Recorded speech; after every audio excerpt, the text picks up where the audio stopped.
Bismillahirrahmanirrahim. Elhamdülillah ve salatu ve selamu ala hayri halqillah ve ala alihi ve ashabihi ecma'in ve men tabi'ahum bi ihsani ila yevmiddin.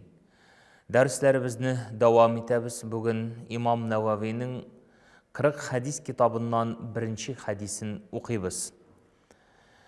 Hadisinin teksti tubendeki yangırı. Bismillahirrahmanirrahim.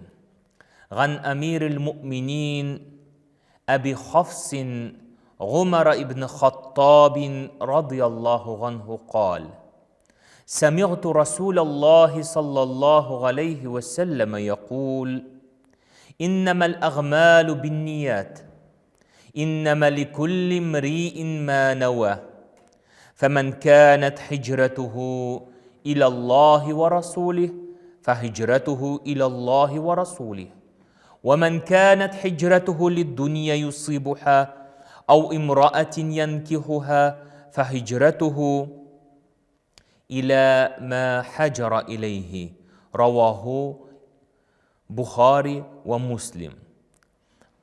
Hadis tubendeki yangırı.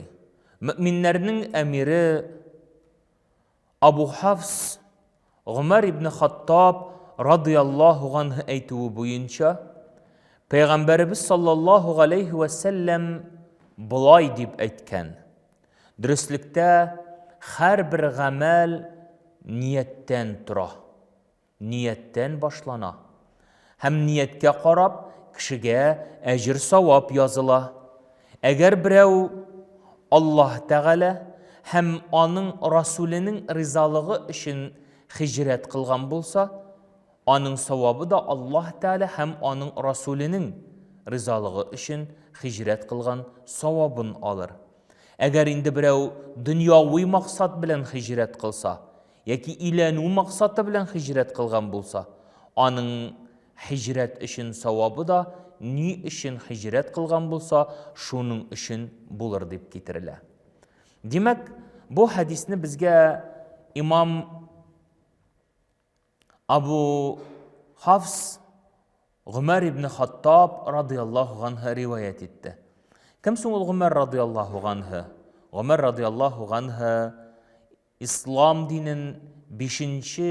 peygamberlik yılında kabul etip Peygamberimiz sallallahu aleyhi ve sellem'nin en yakın sahabelerinden bulgan kişi.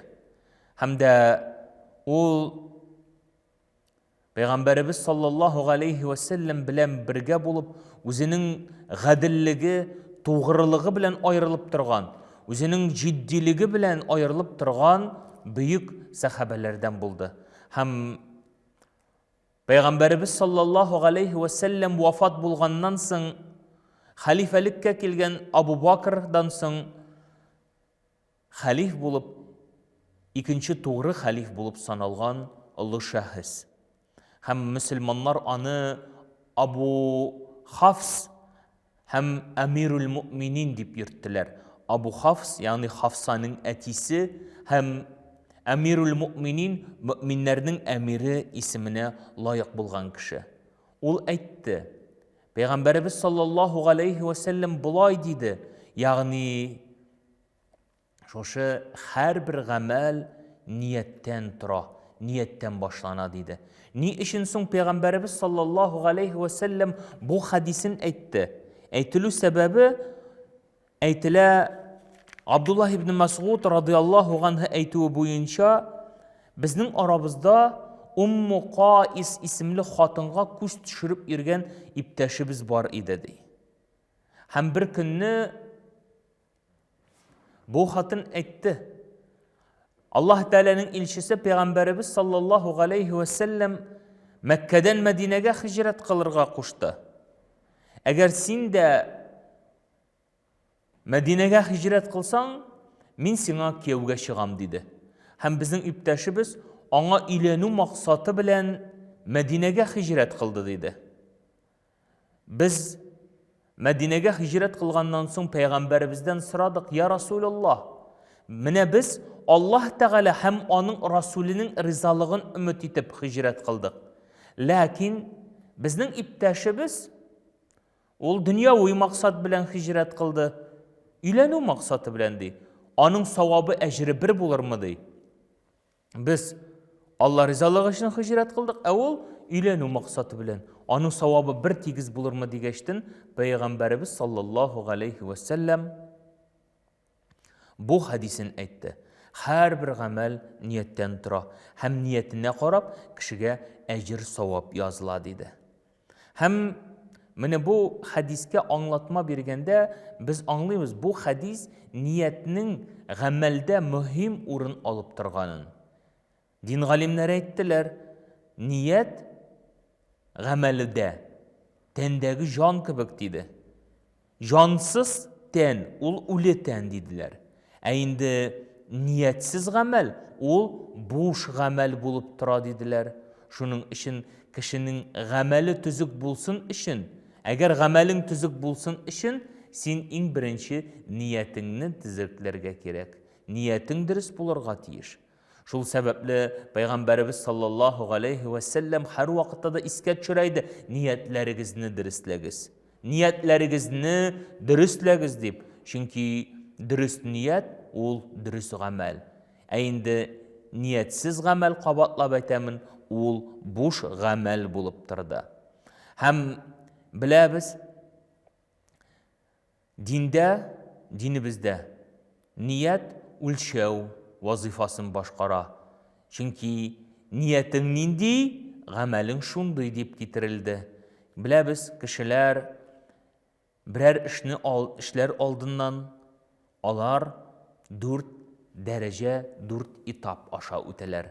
Беренчесе фикер килү, икенчесе күңел тарткалашуы, өченчесе карар һәм 4нчесе генә гамәл булып тора.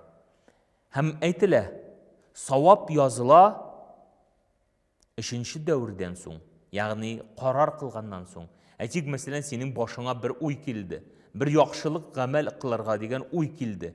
Һәм син эшлимме, эшләмимме дип күңелең тарткалашканнан соң, син карар кылдың, хәзер мин ул эшне эшлим дип. Менә шушы карардан сиңа әҗр языла. Чөнки әйтелә, әгәр бер кеше фәмән һәммә би хәсәнәтин фәләм ягъмәлһә кәтәбәһуллаһу хәсәнәтән кәмиләтән. Әгәр бер кеше яхшы гамәл, изге гамәл эшләргә ният кылса һәм аны эшләмәсә, аңа бер әҗр языла диде. Яхшы нияте өчен. Әгәр инде эшләде икән, аңа 2 әҗр булачак. Беренчесе яхшы нияте өчен һәм гамәле өчен. Ә гынахка килгән ишракта исә әйттеләр, ул 4нче дәврдән соң языла дип. Ягъни кешенең гамәле башланганнан соң, ният бер начарлык эшләргә, бер гынах эшләргә ниятләде икән, һәм аны эшләмәсә, аңа гынах язылмый. Әмма дә ләкин эшләсә яки эшли башласа, инде нәтиҗәгә бәйле булмыйча, аңа гынах язылачак. Чөнки нәтиҗә Аллаһ Тәгаләдән. Нәтиҗә Аллаһ Тәгаләдән. Шундый мәкаль бар бит инде. Яхшылыкны теләдем, начар булып чыкты дип. Яки начарлык эшләдең, яхшы булып чыкты. Ул синнән тормый, чөнки нәтиҗә Аллаһ Тәгаләдән тора. Гамәл өчен кешегә гынах языла. Чөнки Пәйгамбәрбез саллаллаһу алейхи ва саллям әйтте: "Фәмән һәммә би саййәтин фәләм ягъмәлһә кәтәбәһуллаһу гиндәһу хәсәнәтән кәмилә." Әгәр берәү начарлык эшләргә теләде һәм аны эшләмәде, аны калдырды, мин Аллаһ Тәгаләдән куркам дип, аңа бер әҗр язылыр диде. Чөнки ул шушы гынахны калдырган өчен. Ә инде ниятләсә һәм аны эшләсә, Аллаһ Тәгалә аңа бер гынах языр диде. Һәм инде әле язылмас көн беткәнче, чөнки Аллаһ Тәгалә көтеп торыр, бәлкем тәүбә кылыр дип.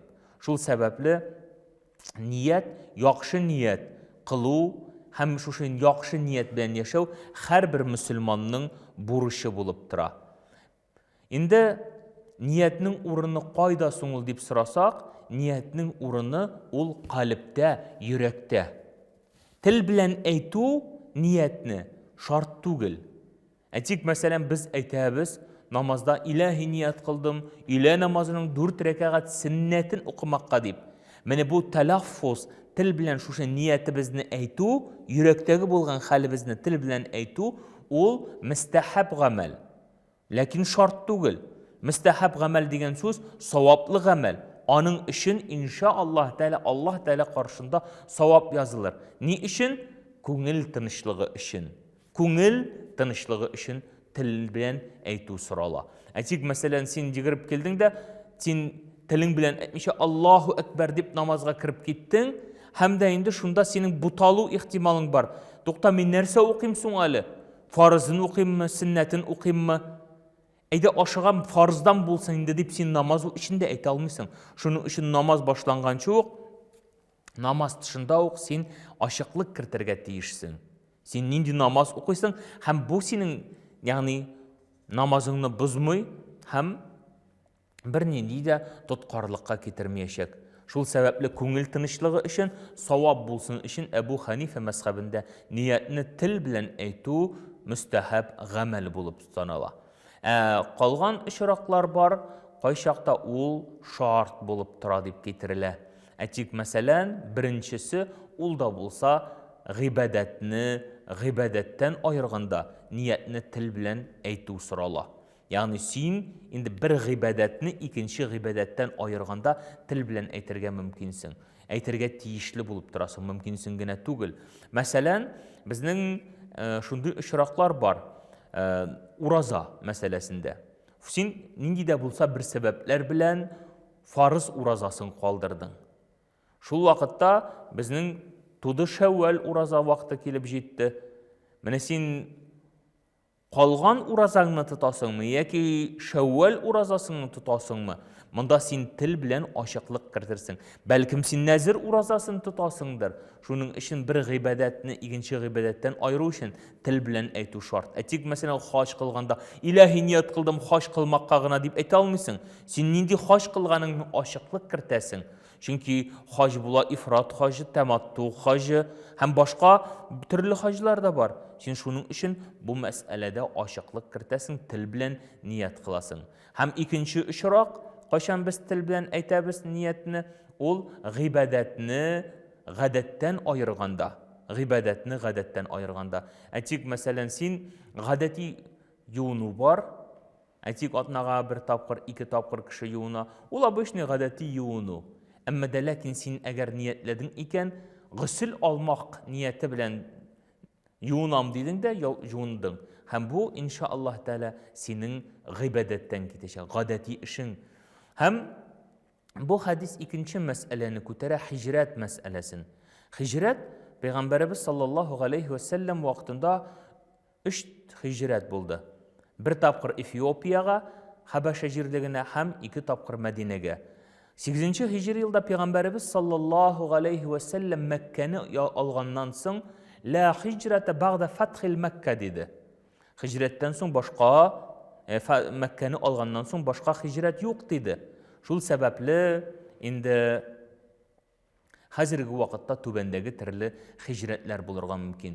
Ягъни савабы ягыннан шушы хиҗраткә тиң. Беренчесе гыйлем алырга дип каядыр чыгып китү, ул шундый ук хиҗрат савабына. Син чыгып киттең укырга, анда 5 ел укыдың, иншааллаһ тәала ул хиҗраттан китәр.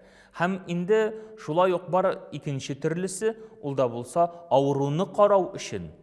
Һәм өченчесе, ул да булса хатын-кыз кияүгә чыкканнан соң ул күчеп китте иренең җиренә, һәм ул да иншааллаһ тәала хиҗрат савабына лаек булыр. Иншааллаһ тәала Аллаһ тәала һәр барчабызга да шушы сөйләгән сүзләребез белән гамәл гыйбадәттә булырга насыйп әйләсен. Aqulu qawlu haza wa astaghfirullahal azim wa li sa'iril jama'atil muslimin al hadirin ajma'in. Amin.